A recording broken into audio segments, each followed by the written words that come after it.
Good morning and thank you for joining this live BSI webinar, The Cost of DSRs. I'm Emma Quigley and I'm here today to help facilitate this webinar. With me today we have two guest speakers, Ines Rubio and Connor Hogan. Ines is Head of Information Management and Incident Response. She holds a university degree, a licenciatura in law from the Universidad de Deusto, Bilbao, Spain, and is a former member of the Bar Association of Vizcaya, Spain. Ines has been a member of BSI's professional services team since 2013, providing solutions to clients in the area of e-discovery, digital forensics and legal tech. Her legal background and experience as a consultant enhances her capacity to advise our clients in project management and industry best practices. She is also fluent in Spanish, English and French. We also have Connor Hogan, Senior Manager Information Governance. Connor is a Senior Privacy and IT Assurance Professional with over 9 years experience in providing outsourced privacy, data protection, risk assessment, cybersecurity project management and IT assurance services to clients in Ireland, the UK, Europe and the USA. Connor has significant experience in managing multi-million euro technology change and compliance projects from inception to delivery. Connor's areas of expertise include tailoring practical solutions to clients' requirements, data protection and privacy compliance, and IT security. Now, before I hand you over to Ines and Connor, I want to make you aware that you've joined this webinar in mute-only mode. However, please feel free to ask us some questions by typing them into the webinar control panel, and we'll do our best to answer them in the Q&A section at the end of the presentation. We'll also run a few polls during the course of the webinar to engage with you and get your feedback. So without further ado, I shall hand you over to our presenters. Thanks, Emma. Connor here. I'm delighted to be here this morning to talk to everybody about the cost of data subject requests. I'm here with my good colleague, Ines. Morning, Connor. Morning. Thanks, Emma. So, just to maybe welcome everybody and outline the agenda for this morning's webinar. What we're going to do this morning is talk through DSRs. What are they? Why do they matter? And then maybe talk through, I suppose, what might be easy or what might be difficult about actually fulfilling them, depending on what your specific obligations might be. And there's some interesting thoughts and findings from various surveys and our experience as consultants with our clients operating right across the world. And then really just have a chat through some of the key points and leave you with some of our final thoughts and considerations around, I suppose, the necessary thing that has become managing data subject requests. Yeah, and hopefully some takeaways that people can go back to their organization and do a bit of a self-assessment and see where they stand, and hopefully we can be of assistance there as well. Yeah. So let's dive straight into it. So data subject requests, what are they and why do they matter?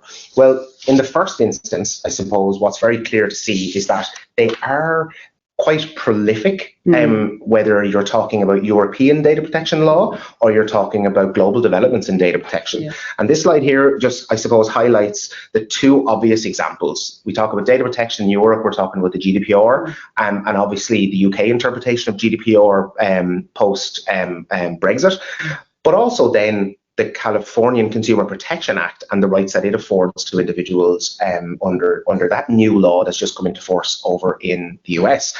And what I've highlighted here is, I suppose, how they actually map and in some cases don't map between each other. Basically, what we actually see is we see a common theme emerging in various legislation and regulatory regimes.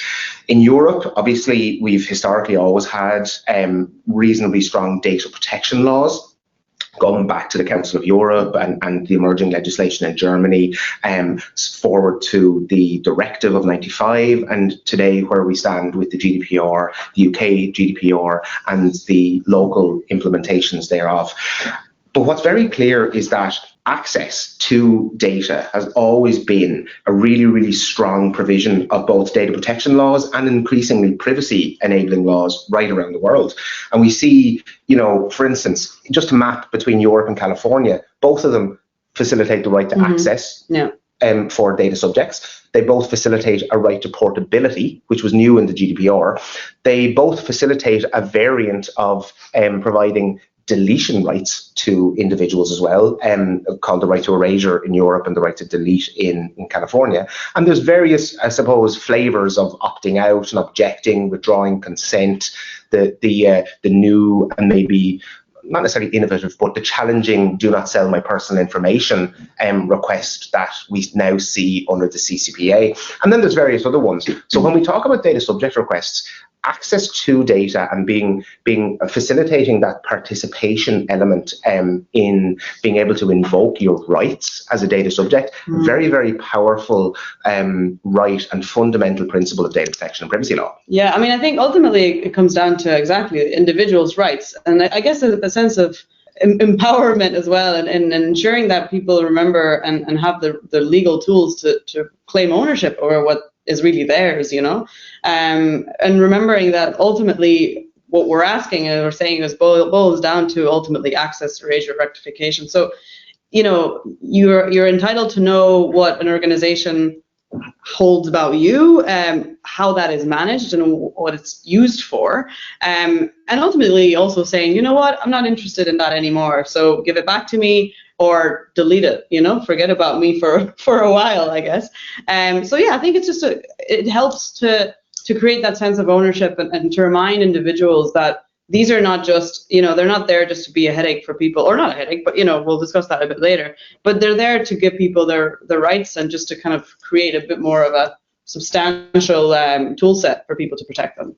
Yeah, and the complicating factor, I think, though, is that there are certain restrictions depending on where in the world you are, as to, you know, as a data subject, you or I, it is, what rights we actually can invoke and when. And then there's different obligations on organizations depending on the circumstance through which they're processing the data, how they obtained it, what the specific purpose was, or what the legal obligations around that data and how the management of that data actually are. But I suppose it comes down to, as you said, those sort of three fundamental rights, or fundamental sort of common themes of access, erasure and rectification. But then where do organizations actually start? Because the first question I think organizations should ask themselves when addressing data subject rights holistically is, what do I need to do to actually get to the end result, which is either provide somebody with a copy of their data, or delete it, or update it and change it, make it more accurate, or amend it for a particular reason.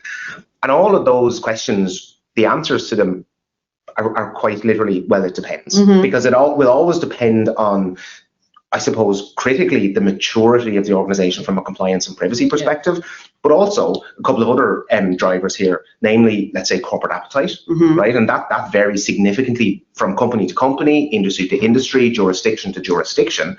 But the nature of the industry and then the type of the organization that we're talking about in this abstract situation is critical then as well, because not least because the interpretations that we might see in Europe for what you actually need to do and why are not dissimilar, but actually reasonably different in certain circumstances than, let's say, US perspectives on privacy. But I might just say that I think regardless of your maturity, your location, you know, I suppose the type of organization that you are, etc. I think there's three questions that you fundamentally need to ask yourself as an organization when dealing with anything to do with data subject requests. The first thing is, what data do we have? What data is in scope? What personal data is in scope for Europe? What personal information might be in scope for CCPA? And of course, variants of that then throughout the world. Where is that data then critically? And then ultimately, it depends. I suppose there's a choice. There's a why in the road. You can ask yourself, okay, how do we provide it to that individual or to somebody who they've nominated to receive it, or how do we delete it, or how do we update it and amend it? So what data do we have? Where is it? And how do we actually do what the individual wants us to do with it? Yeah, and that's really important, I think. Yeah, and another, I think, and that's for sure. And the thing is, as well, is that there is no one size fits all. Ultimately, I think that's the key. Every organization is different and operates in different markets and in different ways, holds different types of data. So it's very important to really query the way that your organization treats data and what their business is, but not just necessarily their business as such, but how they treat their employees' data, for example. So it really is just a matter of a bit of a self-reflection, I guess, and understanding of internal practices. Because I mean, a lot of people are wondering, well, or we've talked to a few people, clients and just people in the industry, and some are saying that they're getting a lot of subject requests. Some are saying, oh, I don't think I'm really getting any, to be honest. But it seems to us, as we said, that a lot of the requests that they are getting are mainly access and erasure. In fact, we were looking at a report published by the IIPP and EY that basically showed that more than half of firms have received access, those that were polled, I guess, have received access and right to erasure requests in the past year. So it seems like, you know, more than half are being exposed to this. But it's interesting because those that are based in the European Union are more likely to receive these requests, while the US-based ones are a bit less likely to. But it's interesting because we were discussing this about the European versus US perspective, and we were saying, I guess, informally, just as a casual observation, that in Europe there is more of a tendency to be not necessarily worried, concerned, or more interested in where your data ends up and how organizations are treating it. But then when there are things that don't work out, or there's a data breach, for example, we're not as pushed in Europe to go and sue that organization for damages or compensation. Whereas in the US, it's a bit less so. It's kind of the opposite. There is a bit of a tendency to not really be as worried about the way the data is treated when things go well, but then when things go badly, there is definitely a bit of an easier way to go and sue. And I think that's a really good point, but increasingly it's almost beginning to come full circle in both of those jurisdictions as well. So, you know, interesting that, yes, organizations in Europe are more likely to receive requests. That's because European organizations, or those based in Europe, and even if they are, let's say, American multinationals or whatever, they're more used to dealing with the European regime and the interpretation of rights, and the fact that data subject access requests, for instance, have been around for quite a period of time. They're a novel thing in US domestic legislation, but they are now proliferating right throughout the world. And you'll see on the slide here, there's the colours of India and Brazil and New Zealand and Singapore and, you know, United Arab Emirates, Korea, Japan. All of these countries are proffering their own versions of privacy and data protection laws, some of which are influenced from the European perspective, others influenced from a US perspective of privacy. But at the core of them is that fundamental principle that actually access and participation in how people's personal data or personal information is treated is paramount. And what's very interesting from the IAPP report that you mentioned, Inez, was that those who find it difficult to access requests tend to fulfill fewer of them. And I think that's a really, really interesting insight, because if you actually are struggling with the process of dealing with any request, whatever that might be, whether it's an access request or a deletion request, if you're having a problem with it, then you're going to succeed in, I suppose, less frequently. And that doesn't bode well, first of all, for compliance for your organization, but actually it doesn't bode well because you're not protecting, in essence, the fundamental rights of the people whose data you're processing. And like you said at the outset, that's either your employees or your customers. Yeah, and I guess the point of speaking globally at this stage, it just goes to show that this is not going to go anywhere anytime soon. I mean, it's only going to get just more robust and higher levels of protection, which again, as an individual, it's great. You know, it's actually really, really good news. And even again, from an individual's perspective, you think that, you know, organizations are, you know, they're quick to use individuals' data for, you know, purposes that benefit them. So I don't think it's a big ask, generally speaking, to say, you know, well, can I have a copy of what you have about me? You know, so it shouldn't really be, it shouldn't be, again, as an individual, it shouldn't be something that is completely onerous for an organization to fulfill. As you said, a lot of people find it difficult, or a lot of organizations find it difficult if they don't fulfill too many access requests, for example. But what we're seeing as well is that the difficulty mostly relates to unstructured data. And we were discussing this earlier when we were saying about, the privacy by design. We were kind of saying, oh, hopefully, in a few years' time, when privacy by design is really at the core of building tools and technology, that there will be an inbuilt manner of accessing and deleting that. Again, and we'll cover that in a few minutes. This is one of the things that we're seeing some of our clients and colleagues in the market struggling a little bit with, where there's a deployment of certain tools or historic deployment of tools that are just not built for the purpose of searching and extracting and redacting and deleting, really. And that's causing a bit of havoc, I guess, to be able to fulfill these requests. Absolutely, and critically, that's exactly what privacy or data protection by design is designed to actually achieve, is to deliver on the rights that people have in that commercial context, that you as an organization, a data controller, actually have responsibilities to afford those rights to individuals. And the concept of data protection by design is about embedding those rights from the very outset of development and project management, and making sure that there's proper stage gates in change activity to make sure that they're considered up front, rather than, and I know this is probably the cliche, but getting to the end of a project and realizing, oh no, compliance or privacy or data protection are telling us no, and legal are saying there's a big risk here, and it's going to cost additional, I suppose, it's going to add to the project cost, it's going to add to the project time, and you're going to result in overruns and overspends in projects. And that's something that can be avoided through this data protection by design approach. But what we do tend to see, and you made a good point there in terms of people in the market and colleagues and in our clients actually sort of not necessarily complaining about it, but sort of pointing out privacy by redesign doesn't work. Bolting on these technical solutions to your current platforms, your current data, and to search these vast troves of unstructured data, they work to a point. It's like a quick fix, but it's not a long-term solution. And you need to look at this as a long-term reality. This is now the reality of doing business globally. There are increasingly vocal privacy and civil action groups. There's a lot more focus paid by consumers and end users on their privacy and data protection rights. So that needs to be enveloped, and you need to plan for that. And the unstructured data, that big black hole of data that you have, needs to be addressed. But it is challenging. Yeah, no, for sure. I mean, I think there is a bit of work being done there, and again, leveraging technologies in the cloud, it's having a massive impact on what you could potentially redesign.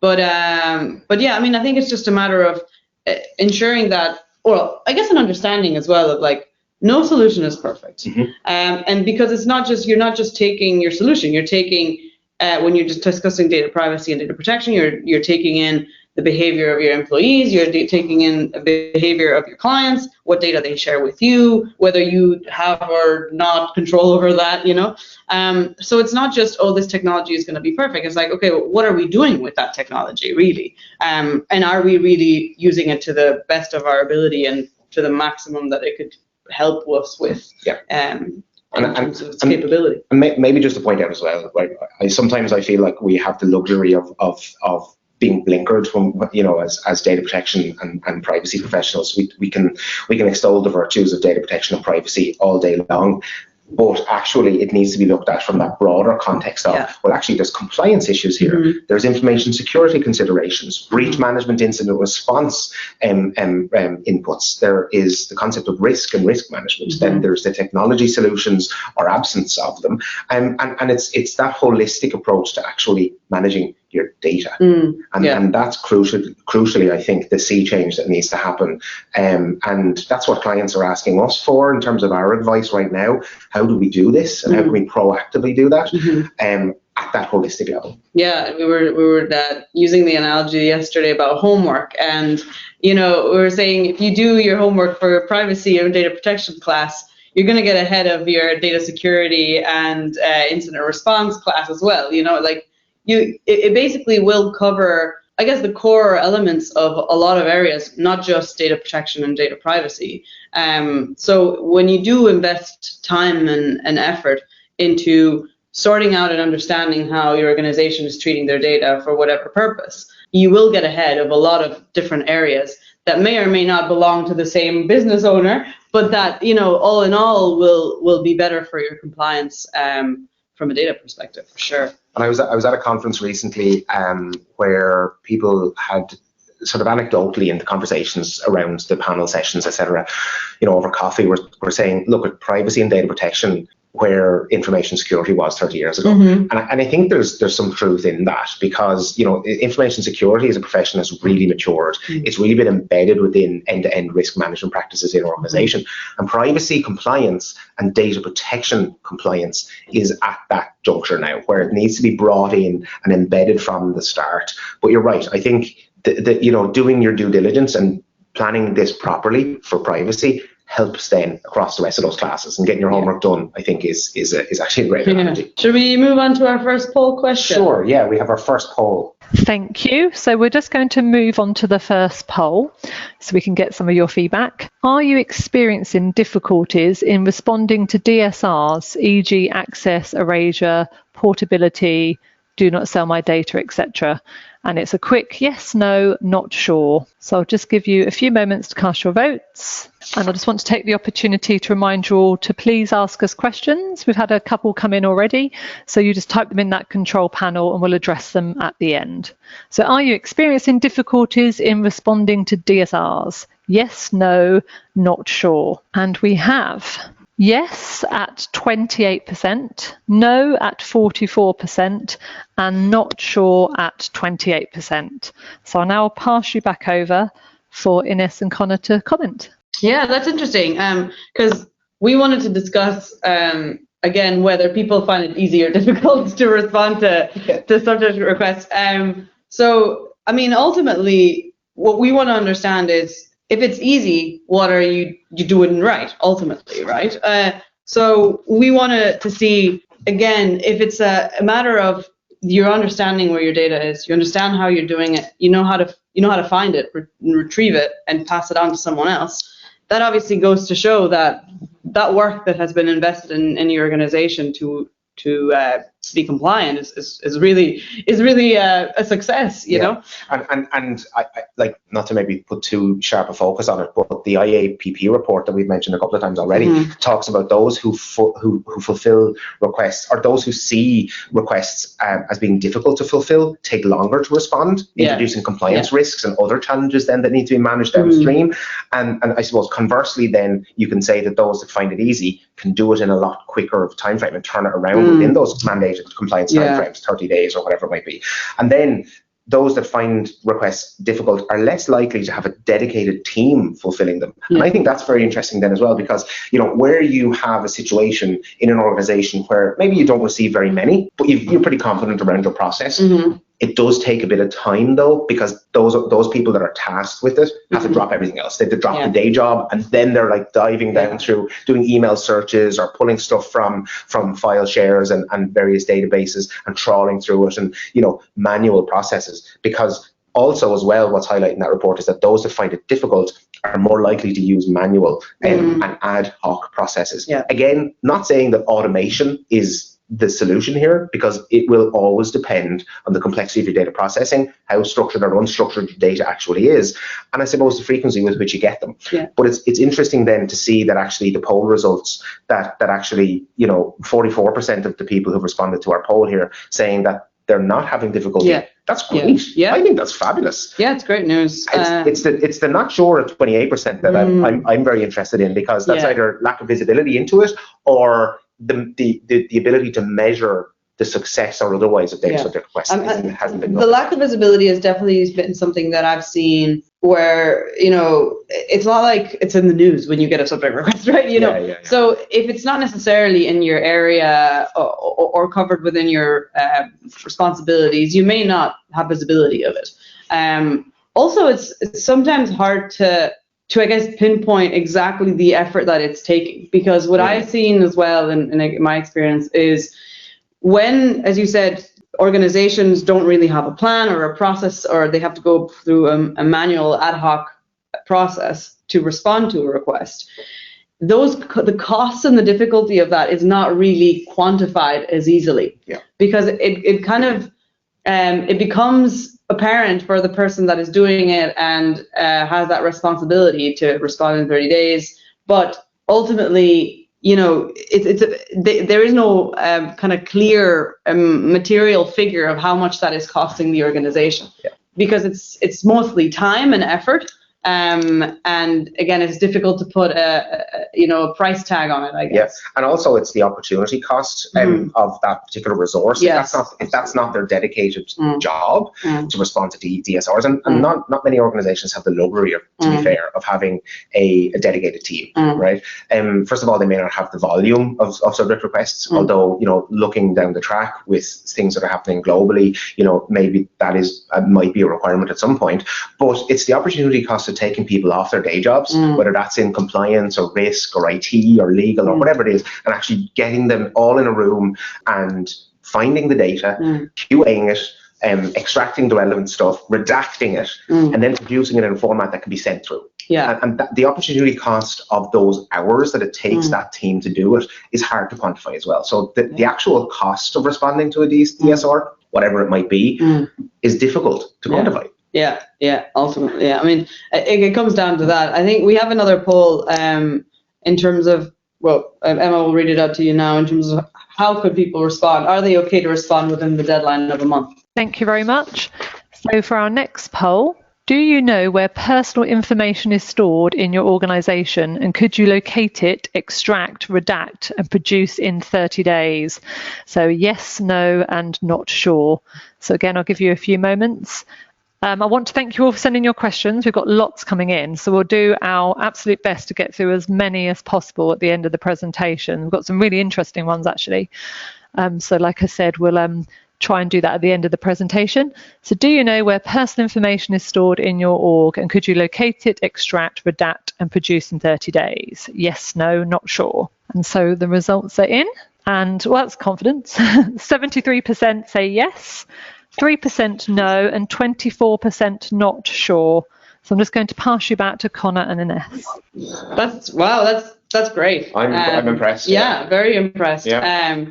And if you again, we planned for this, really. we were hoping that people were going to say that.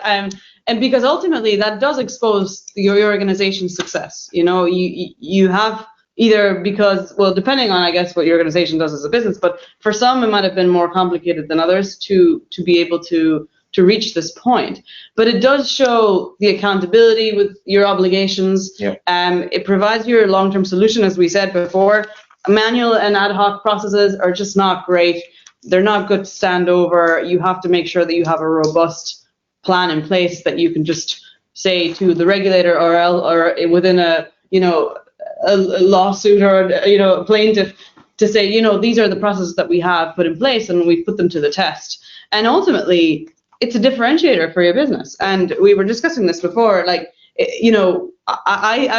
firmly believe that this is going to be, especially in the near future, it's going to be something like, whether an organization is wary of, CO2 emissions, and they're doing something to address that. When you're, par with a company that does not care about global warming, so to speak, and another one that does and is implementing measures to address it. I mean, my personal choice would be to go for the one that is addressing it, and it's a concern that we all share. So I think privacy is going to be the exact same thing. If I have to choose between an organization to bring my business or my data that, really looks after my data and another one that doesn't, to provide a similar service, I know which one I'm choosing for sure. Yeah. And I think from a consumer perspective, that is becoming a lot more clear in the marketplace right now. Privacy, data protection, and being differentiators, and ultimately being a competitive advantage for organizations when you do get things right, and you can use that to empower your brand, engage your customers, but critically, you'll have people trust your brand. And trust is a very, very, I suppose, fickle thing. It takes a long time to build up, but it can take an instant to destroy. And on the commercial side then, so yes, this is all about people, this is all about data that identify individuals and providing them their rights. But on the commercial side, what we see now is supply chain questionnaires asking organizations that are pitching for work as service providers or to support other organizations in their activities. What are you doing to manage your privacy and data protection obligations, and how does that help us manage ours? So actually, it is becoming a differentiator in the market as well, because company X answers yes to all the questions on the questionnaire, and company Y answers yes to all but 4, and then in that sort of procurement, in that supply chain assessment criteria, the organization with the risk appetite around privacy and data protection compliance and protecting people's rights is going to plumb for the company that meets its threshold. So it is a differentiator, and obviously helps demonstrate compliance with myriad of obligations, not least those that you face in Europe or the US. So I guess for those that either are not sure if they would be able to, know whether the personal data is within the organization located, extracted, redacted, or those that know that they wouldn't be able to. I guess, again, the risk to take into account is that this is going to kind of cause you, I don't want to say cripple you, but it's going to cause a bit of a toll for your organization. It's going to expose your weaknesses to an extent. Again, the hidden costs and the opportunity cost of having somebody address those, or if you don't address them correctly, again, what happens after that? So, if we're talking about an access request, if you're providing personal data or sensitive data that relates to somebody else, have you had quality control checks in place to address that? But yeah, or class actions. God forbid that happens. But I went to an establishment shopping in the States a couple of years ago, and all of a sudden, months later, I got an email that I thought was a bit peculiar, because in Europe that never really happens. But basically, they were reaching out to me to say, oh, you might be entitled to some compensation because you purchased this or that item of clothing, and it turns out there was something going on with the pricing and it wasn't right. So you might be entitled to this. So that happens in the States. It doesn't happen in Europe, though. It was really bizarre, and I thought it was phishing. But I was like, oh, you know what? I actually didn't pursue it. I was like, it's not worth it for me. But it's probably worth it for a lot of people in terms of putting the effort in and getting that compensation back. And what's interesting then as well is that, where organizations do struggle, or where there's uncertainty, as evidence in our poll here, around whether you could produce that data within the 1 month deadline. Or of course, subject to local variations, 2 month extensions and those kinds of things.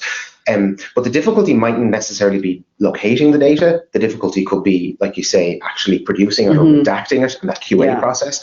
But anywhere where you don't provide that data to the individual or fulfill that request within the mandated time frame, leaves you open to that risk.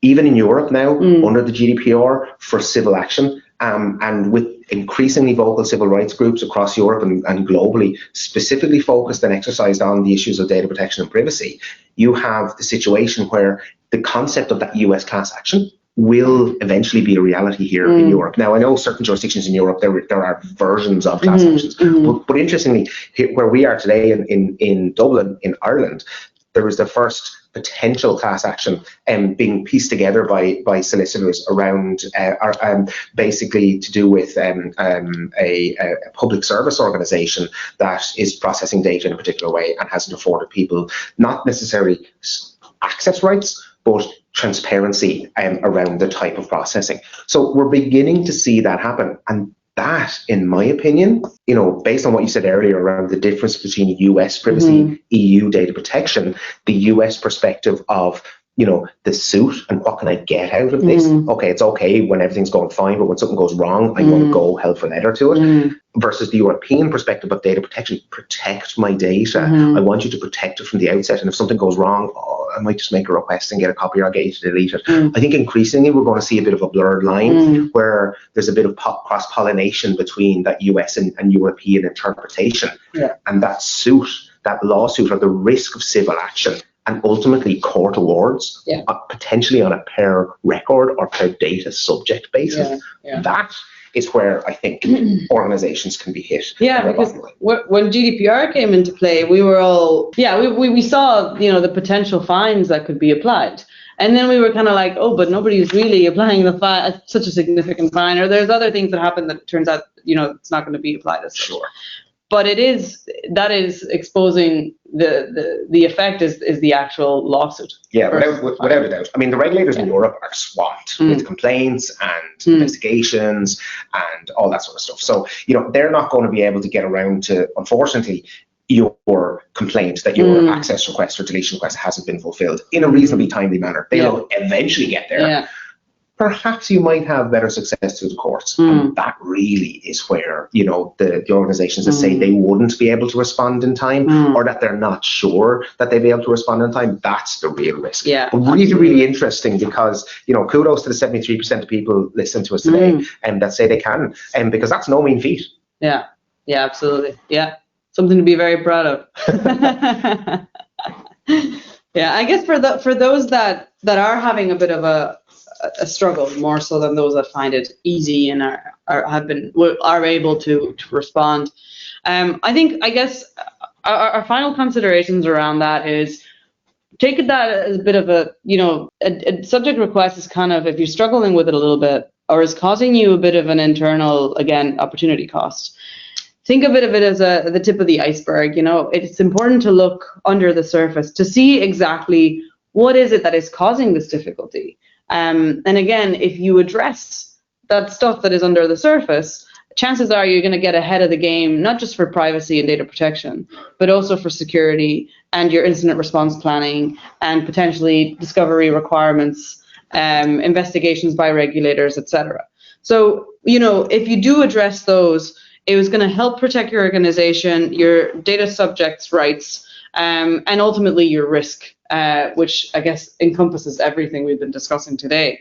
And ultimately, it will help, address a plan, have a plan together, understand what your data is, what you hold about people, whether it's your employees or your customers, and just keep at it, really. It's a continuous process where you have to make sure that you're understanding your data flows, that your third parties are protecting themselves as much as they're protecting you, that your employees are following the practices that you've basically provided to them, that they're not going on a complete tangent and just ignoring the practices that you've set out that work for your organization and address the compliance requirements, that you're using the technology that is there to be able to fulfill those requests. So we mentioned it before. Is it, the privacy by design? If we're not there yet, or your organization just cannot take advantage of those products that are being designed at the moment as a result of your practices or of the data that already exists, test it, put it to the test, stress test your technology. Make sure that you're going to be able to classify it in a way that is going to work for you and your subject requests. Make sure that you're going to be able to, again, search it, extract it, redact it. Make it functional for you, and just make it work to address your challenges. I think is the takeaway, really. Yeah, absolutely. And I go back to maybe those three questions that I raised at the outset, where an organization needs to be able to answer quite clearly. What data do we have? So how do you know what data you have? Well, you need to map it. Article 30 of the GDPR, for instance, puts it on a regulatory legislative foothold that you need to know what processing activities you're doing with what data, who you're giving it to, why you're giving it to, the legal basis, all that sort of stuff, and technical controls around it. So what data do you have is the fundamental element of being able to satisfy any data subject request, because a subject request comes in, erasure, objection, rectification, objection, withdrawing consent. It applies to a specific subset of the overarching data, not just personal data, but data that you have as an organization. So data management, data governance, ethics around data, proper information management is critical. How do you start that? You map it. What do we have and where is it? And that includes, as you said, your third parties. And then, because the second question is, where is the data? Is it on a server? Is it in the cloud? Is it on-prem? Have we got it sitting out in a third-party data center? Or do we even know if we can get it if we need to? Because then the third question is, how do we provide it? Yeah. And that's, execute a deletion request, collate the information and go through all those processes. And having the answers to those, like you said, really are about documenting proper employee practices and procedures, having a clearly defined process end to end, because let's not forget that data has a quite a long life cycle, and data tends to have a longer life cycle than technology. So regardless of your technology platforms, your backups, your archives, the data is going to be there somewhere. So what's your process across that entire life cycle of data to retrieve it?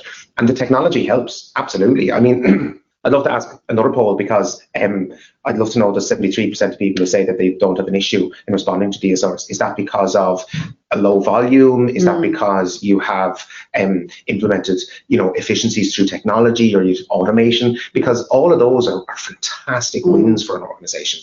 But, and as you pointed out, testing that it works, validating that the process is as efficient as it possibly can be, and then obviously looking for a budget to try and make it more efficient. That's obviously the secondary. Well, that's the follow-on conversation.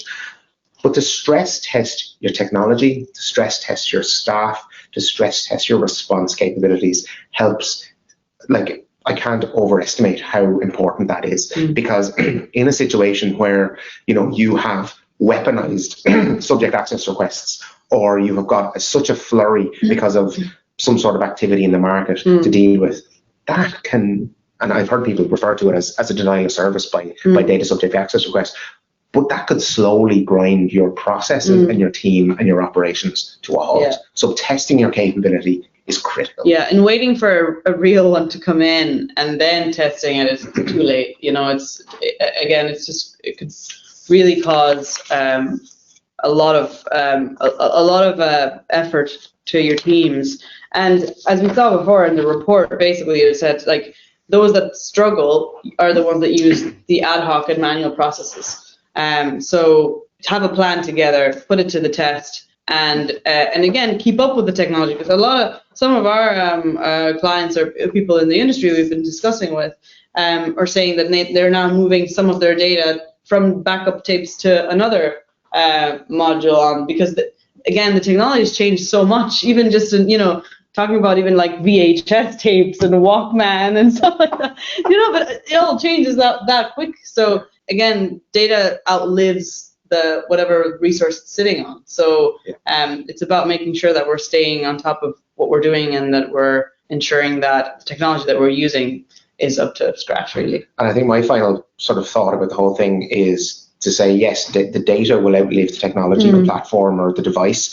The law will still be there, and the obligations on you to respond to data subject requests won't change dramatically. In fact, they will probably sustain and proliferate right around the world. So if you're moving into different jurisdictions, that you ultimately will still need to be able to do this. Yeah. This is the new world. Yeah. So privacy by design is the fundamental solution to that. Okay, privacy by redesign right now is a workaround, but start thinking about this strategically. Yeah. And remember, it's a differentiator. So I think we have our last poll, and then we'll be opening up the floor for questions. Thank you very much. So we've got lots of questions coming in, so we've got a little bit of time, thankfully, to go through that. But we've got a final poll, and that's: would you like us to contact you via email or phone call about any of the following? So the DSAR process evaluation improvement, end user awareness training, technology solutions, data cybersecurity training, or just information gathering. So I'll just leave that there for a while, and we've got a few questions that have come in. So if you're ready, I've got this one here. We provide an inventory management software solution into the healthcare industry. The data held within the software solution, i.e. that inputted by our customers, the end users, is hosted by a tier 3 data center. Within the data is the patient ID number. How does this affect us in terms of managing? Oh, that's a great question. First off, what I would always say is that in that situation, the data controller is responsible for satisfying the request. So your clients in that healthcare industry, they are responsible for satisfying subject access requests or data deletion requests, and it's their obligation. However, they will have contractually, and more than likely have contractually agreed with you or placed obligations on you to support that. And again, the obligation is on you to do that from a contractual perspective, yes, but also under the basis of, and I'm just going to assume here that this is a GDPR related question, under the GDPR. So again, it comes back to making your solutions work And in the processor-controller relationship, I think what's a differentiator in the marketplace right now is being a processor that has tools that enables the controllers to deliver on their obligations.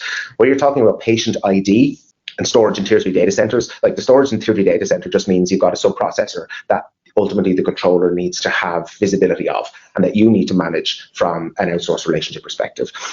The patient ID is potentially personal data. If you can see that, then you have obligations around managing it. So what I would say is that it's about making sure that if a request comes through to that controller and they ask you to provide that data for them, that you have got the tools built into that system to enable you to retrieve the data, provide it to the controller, and then it will be up to the controller to make the decision and fulfill the request. Fantastic. Thank you, Connor. So another one here, we have CCTV cameras in the workplace. What is the best way to handle access requests for the recordings by employees, given the volume of data and the inevitable inclusion of other individuals in those recordings? I worked in the past with some technology providers that were working a lot with CCTV footage. And I mean, I would suggest to have a look in the marketplace for technology that will allow you to basically have the functionality of object recognition.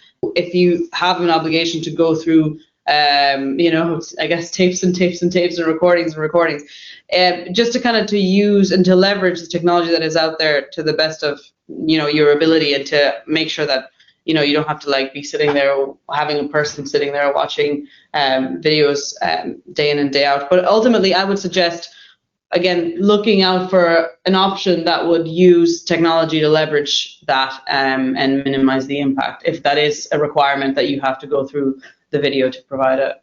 Yeah, and I think what is also very important is to minimize your retention periods for CCTV. So obviously, data minimization is one of the fundamental principles of data protection.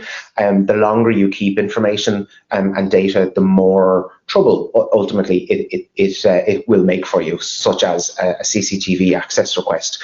And obviously, you will have health and safety obligations and the security considerations for CCTV. So where those CCTV cameras are located is important, especially as you've alluded to that it might capture non-staff as well. So there are data protection considerations in terms of, the coverage and the extent of let's say the vision and the picture that's being captured by those CCTV cameras in terms of their placements. But what I would suggest is minimize the retention periods to the minimum amount absolutely necessary, whether that's 30 days, 60 days, 90 days, or whatever the specific obligation is on you, because that will help. And then in an access request situation, there's no, there's no format for an access request, right? So somebody can say, give me all of the CCTV footage that you have of me, right? And if you only hold data for 90 days, well, then at least you've only 90 days of footage to look through. But scope it a little bit better. Go back to that data subject, engage them, right? Involve them in the request and say, okay, you're obviously looking for something. Is there a specific time frame or date or specific, time stamp on a day that in question that you want us to look for or look at? And that can sometimes scope the access request, and something which I think we've talked about on previous webinars and that we talk about the whole time in as with our clients is scoping the request and actually involving the data subject in that is really important. Fantastic, thank you both. Another one in, we are currently implementing an ISMS and will seek certification to 27001 this year. Is using the new 27701 standard as an add-on a sensible approach to PIMS? Absolutely. 27701 is a natural extension to 27001. And in fact, I think you have to be certified to 27001 before you can look at certification for 27701. But 27701 is a really good way of demonstrating that you take privacy information management seriously, and it will help you with global compliance obligations right around the world, not just GDPR, but depending on whatever specific obligations that you might actually have. It is only one way of doing that though, and it's not necessarily recognized by regulators as a certification standard yet, and these will follow. And I understand that they are in the works right now, but without a shadow of a doubt, 27701 as a privacy extension to an ISMS is a really, really good mechanism for demonstrating your data protection compliance. Thank you. We've had a couple of questions come in. People are asking for a bit more information on the IAPP report. And Connor, you mentioned a potential class action case in Dublin. So people are just asking for any links to that information so they can have a look and read that. So if those askers are happy, and if you could perhaps send us a message in the control panel, we'll get the details and email it to you. So just to be compliant, can you just let us know that that is okay? And then I've got another question here. We've got lots coming in. We have data collected through freedom of interest requests. If we get a DSR through and they wish for us to erase the data, what is our position on this? Do we need to comply with the request? That's a really good question. I'm not an FOI expert, so I would be reticent to give an answer one way or another. However, what I would always advise is that where you have competing obligations, for instance, under FOI legislation and under data protection legislation, that there needs to be a balancing of those interests. So that would be something that I would refer to legal. Yeah, same. Yeah. Or your FOI officer. Yeah, that'd be better safe than sorry anyway. Yeah, you might want to check just in case. Again, a similar approach to if you have a legal hold in place, you just want to make sure that the competing interests are balanced and understanding of which one takes priority over the other. Yeah. Absolutely, and that's actually a really good point. Is that data protection rights and the right to privacy isn't absolute. It can be compromised in certain circumstances, not compromised, interfered with, and it's a balancing act. So if there is a legal obligation for you to hold on to a particular piece of personal data, well, and then potentially that legal obligation could trump somebody's right to access or deletion, for instance. So that's something that I would seek legal clarification on. I think we can probably squeeze another one in. If there are business areas within our organisation that are regularly late sending the data to us or miss out data that we then have to chase, what can we do about this? This is a really good question and something that we see very regularly. It sounds like this organisation has reasonably sort of decentralised approach to DSRs and sort of farms out those requests to different business areas. That sometimes can prove a challenge because those business areas, while they might know their data, may not necessarily know what they need to comply with in terms of data protection obligations. So, perhaps centralising the search and retrieval of that information might be an option. But also, if the decentralized approach is the best one to work for this particular organization, then it's just training and awareness and try to re-emphasize, we have a mandated regulatory timeframe within which we have to respond. Yes, we can seek extensions in extenuating circumstances, but we have to prove what those extenuating circumstances are. And I would wager that any regulator would not take a good view on organizations routinely making extension requests or being able to say, well, we're just not able to get it in the 1 month because we're having difficulty finding the data. I just don't think that's standard. Yeah. I mean, I think, again, having the plan and ideally anytime a request comes in, the person that is involved in that particular area of the business should know who to contact, what are the next steps. And that's when the plan is working, when you're able to fulfill the request in the time frame provided. But ultimately that people involved in each of the business areas or whoever is responsible within your organization knows exactly what to do and what parameters are in place.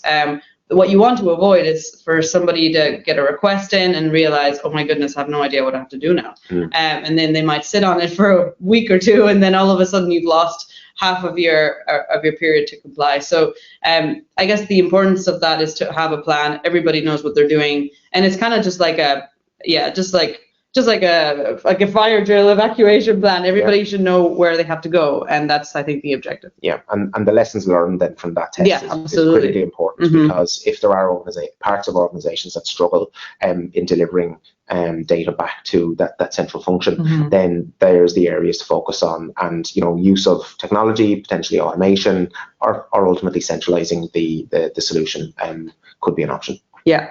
Okay. Yeah, I think we're running out of time, and Ines actually mentioned there a fire evacuation plan, and we have a fire drill at 11, so we're going to have to wrap up. And we've had loads of great questions. A lot of you have messaged in saying that yes, you're happy for us to send you links to the IAPP report, etc. So we'll follow up with that. We'll make slides and handouts available to you all, and if there's any questions that we weren't able to answer here, we'll try our best to get in touch with you and send you an answer across. So I just want to thank Ines and Connor for a fantastic presentation today, and for you all for being so engaged. I wish we had more time to get through these, but unfortunately we are running out of time. So I just want to again thank our presenters and thank you all for attending, and goodbye.